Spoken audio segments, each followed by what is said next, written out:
They are ticking time bombs in every business, including yours, and they can blow up at any point, especially as you start to scale. So let's dive in and see what they are, what you can do to remedy them, and keep your offer scaling.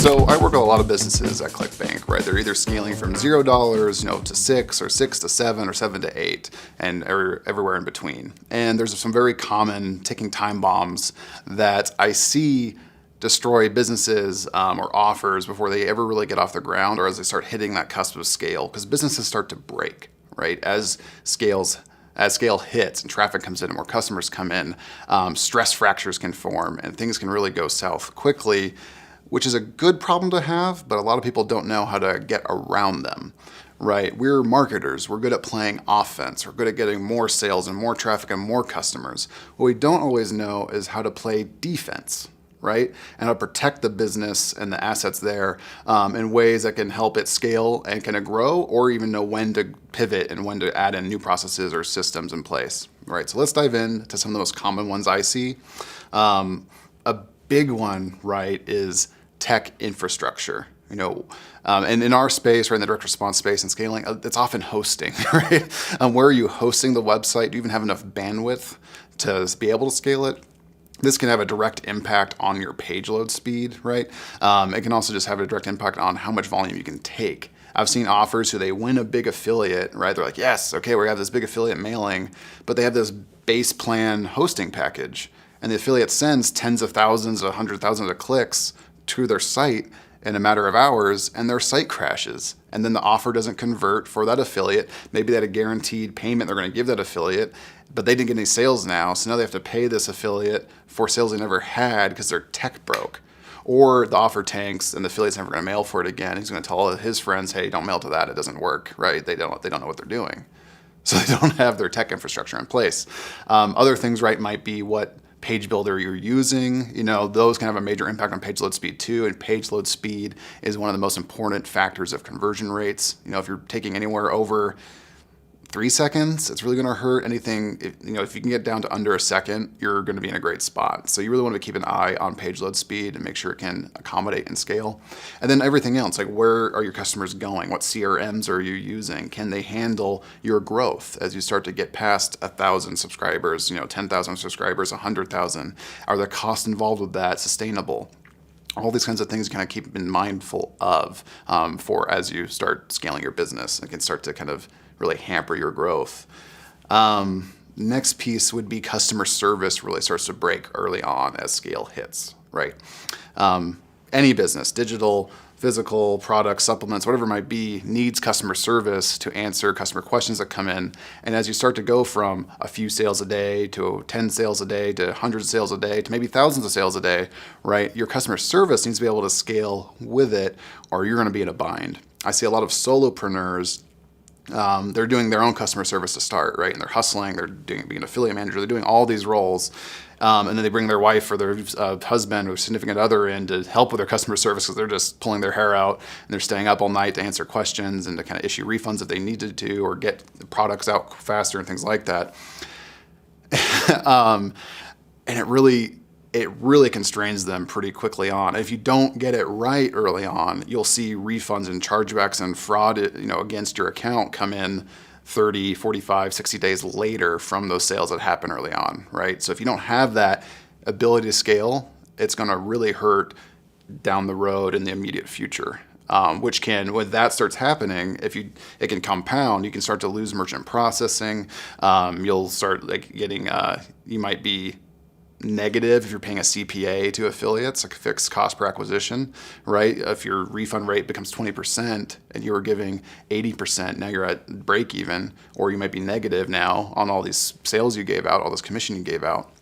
And you might be kind of scrambling, or if you're fulfilling physical products, refunds really start to hurt, right? So customer service is vitally important, and people usually don't think about it until they're pulling their hair out.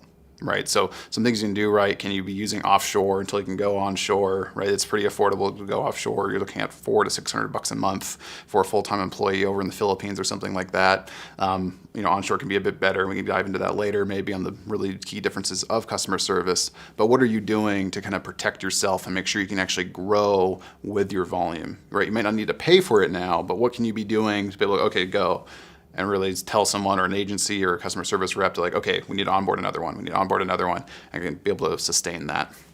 And next big thing, which no one likes to think about, is accounting and finances. I mentioned, right, that we were good at playing offense. We're great at seeing dollars coming in, right? Oh my God, gross revenue is great. We did $1 million this month, yada, yada, yada. Where marketers start to fail is looking at that cash flow of money in, money out. A friend of mine, Vinny Fisher, right, talks about the leaky bucket over at Fully Accountable, and kind of where you have money coming in, but it's going out to all these different service providers you're using, your customer service team, right? That's growing. All this money starts going out as you scale, and all of a sudden your cash flow might be negative. It might be in a bind. You might not be getting cash fast enough to stay liquid, and all these things can really start to hamper and constrict your growth. The other part too is a lot of offer owners and affiliates don't actually know their best performing traffic sources, right? You might think, oh, this is my best performing traffic source because the most sales coming from it. But what you don't know is the most sales coming from that traffic source have the higher refund rates, they have higher customer service costs, they have all these other ancillary costs to this traffic source that is actually making it less lucrative for you. If you actually invested more dollars into, say, traffic source B, which might not have as much volume right now, it's actually a much more quality customer coming in, you might be able to pivot over there. And that's what a good kind of financial person on your team or something like Fully Accountable can do, right, is actually help you dial into, hey, here's where all your money's going, good or bad, right? Here's what you can tighten up, and here's your best performing traffic sources. And here's where you can double down, right? It's the 80-20 applies. You want to put most of your effort towards the best converting and best performing and most lucrative, which isn't always the most sales. It can be kind of confusing. And before we go into the last one, I'd love to hear from you what has really hampered your growth, right? Leave a comment below if you've had something like this blow up in your business, if you've had issues with anything like this, what have you had to fix in the last, say, 4 months before you were able to move past it, right? Systems and process can really fail as you scale. So what have you had to do, right? It happens all the time. I know here at ClickBank, we've had to change out different CRMs, right? Which is a big hassle, but just for internal processes, right? Anything like that. I'd love to hear what you've had to do in your business. The last one is a bit murky, but it's partnerships, right? A lot of people early on in their business will set up a partnership, like an equity deal with somebody because they don't have a lot of cash to invest or a cash to pay something, right? So oh yeah, I'll give you 10%, I'll give you 15%, whatever it might be. We'll split this 50-50 just because they need that person to work with them and they can't offer them what they're worth on a dollar amount. So they'll give them equity in the company. And just be careful of that. It's a great tool to leverage, right, and kind of leverage equity, but you're often tied to that very long term if the deal isn't structured in a clear way that ends after X months or years, or limits it to a certain amount or something like that. So I've seen people, they can't scale because their customer acquisition cost is too high, and it's too high because they're paying this person 20%. And they're not even in the company anymore, right? So the partner might not even be involved, but the deal that they structured, they still have to pay them 20%.